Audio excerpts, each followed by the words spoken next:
Assalamualaikum warahmatullahi wabarakatuh. Perkenalkan, saya Ibu Petri Sandora, SPD SD, berasal dari SDN 14 Situmbu, Kecamatan Salimpaung, Kabupaten Tanah Datar, Provinsi Sumatera Barat.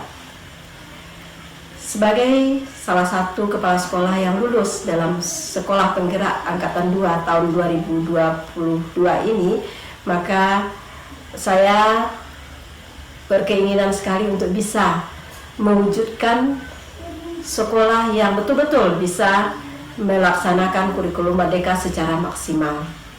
Sebenarnya ketika saya pertama kali mengikuti kegiatan seleksi sekolah penggerak ini, saya masih bertugas di SDN 02 Sumanik. Dan sebelum SK sekolah penggerak keluar, maka saya dipindahkan atau dimutasikan ke SD 14 Situmbu ini. Terus terang, ada kegambangan tersendiri ketika saya harus pindah dari SDN 02 Sumanik ke SDN 14 Situmbu ini. Pertama sekali tentu saja saya harus menyesuaikan diri dengan teman-teman yang masih baru di sini. Terus kemudian harus juga langsung melaksanakan kurikulum Merdeka di SD ini. Ketika saya dan teman-teman harus melaksanakan kurikulum Merdeka ini, walaupun sudah dibekali selama sebulan lebih, tapi kami merasa belum cukup karena pendidikan dan pelatihan dilaksanakan secara daring yang dilakukan dengan Google Meet.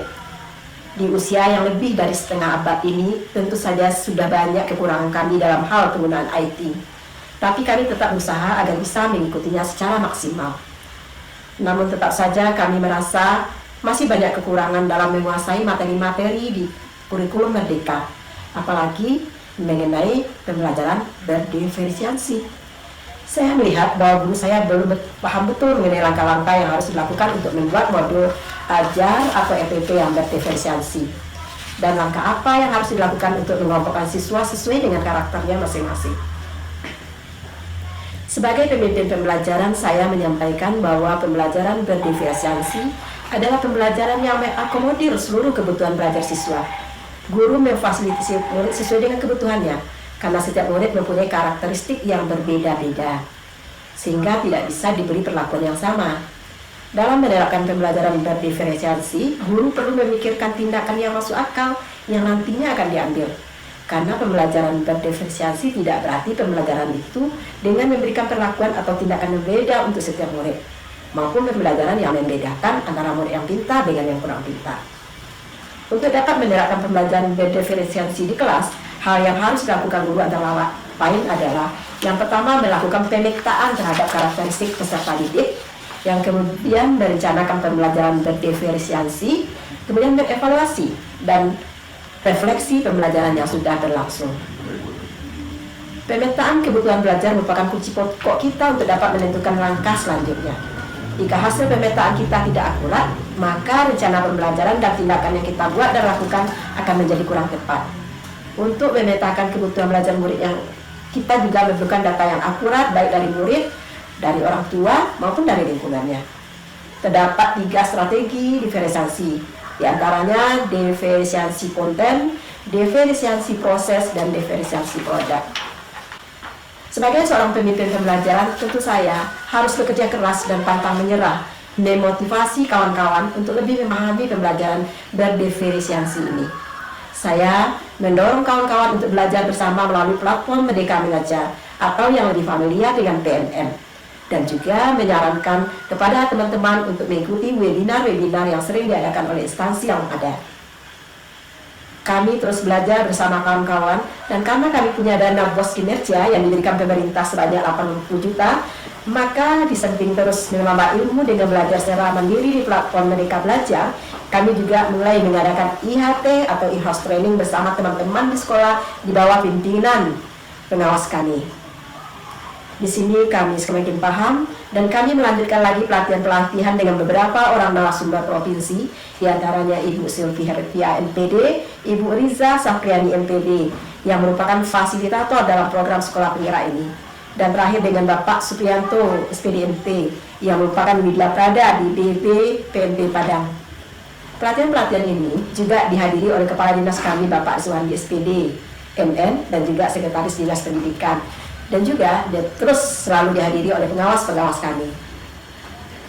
Ketika kami menerima pelatihan dari Pak Suprianto, kami betul-betul mencobakan bagaimana mengadakan tes diagnostik itu dengan menggunakan visi langkah awal untuk pembelajaran berdiferensiasi. Sangat menarik dan menantang. Kami juga mencobakan bisnis ini kepada anak-anak. Tapi masih juga terkendala karena tidak semua anak pakai HP dan juga tidak semua siswa punya paket data.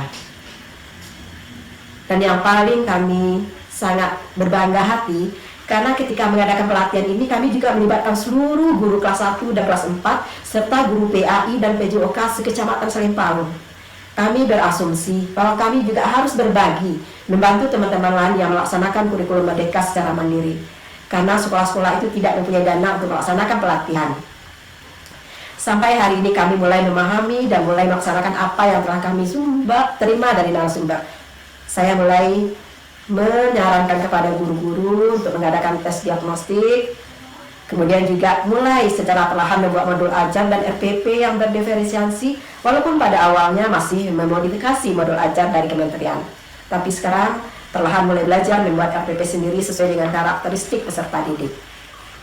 Dalam memonitoring guru-guru di sekolah, sudah kami lakukan dengan selalu mengadakan tukar pikiran, mengadakan supervisi, baik supervisi perangkat, supervisi rencana pelaksanaan pembelajaran, dan tentu saja supervisi pelaksanaan pembelajaran juga asesmen.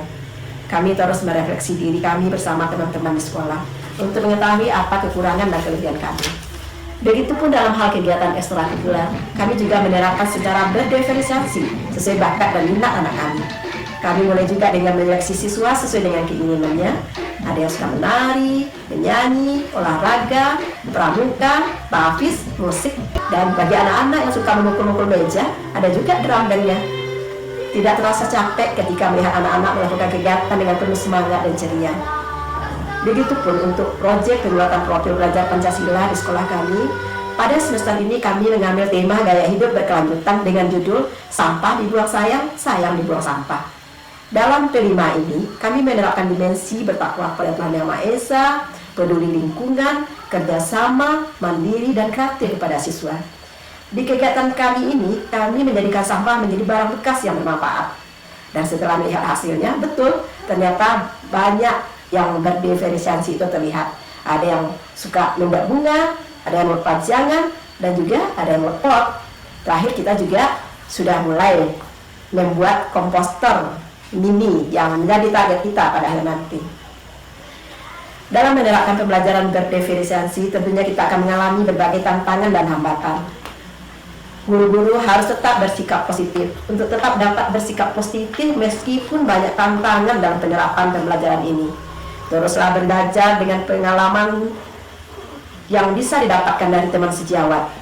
Kemudian saling mendukung dan memberi semangat dengan teman sesama teman sejawat, menerapkan apa yang kita peroleh dan terus berusaha untuk secara keseluruhan. Kami telah menerapkan kurikulum merdeka ini semampu yang kami bisa.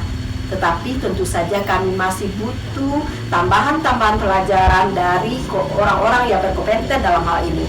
Dan kami juga akan tetap memakai kurikulum merdeka, platform Merdeka Belajar, dan mengikuti webinar-webinar yang diadakan oleh Kemendikbud. Dan juga pada hari ini kami siap melaksanakan kurikulum merdeka dan tetap mendukung tema HGN pada tahun ini, yaitu serentak berinovasi mewujudkan merdeka belajar. Assalamualaikum warahmatullahi wabarakatuh.